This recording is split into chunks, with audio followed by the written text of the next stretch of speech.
সেই গ্রহটির জেমস্টোন কিন্তু একেবারেই পড়া উচিত নয়।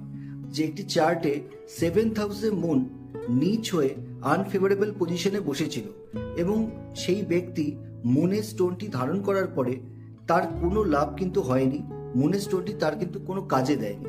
সুতরাং যেই গ্রহটি আমাদের লাইফে নিচ, সেই গ্রহটির রেমেডি আমাদের করা উচিত, সেই গ্রহটিকে দূর থেকে রাম রাম জানানো উচিত।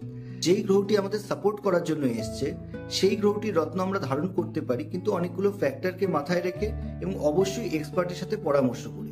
ম্যাক্সিমাম কতগুলো স্টোন আমাদের ধারণ করা উচিত? ম্যাক্সিমাম 1টা থেকে 2টো স্টোন আমাদের গোটা লাইফে ধারণ করা উচিত, কারণ এক একটি স্টোন বা এক একটি গ্রহর যে স্টোন হয় সেগুলো কিন্তু ভীষণ পাওয়ারফুল হয়।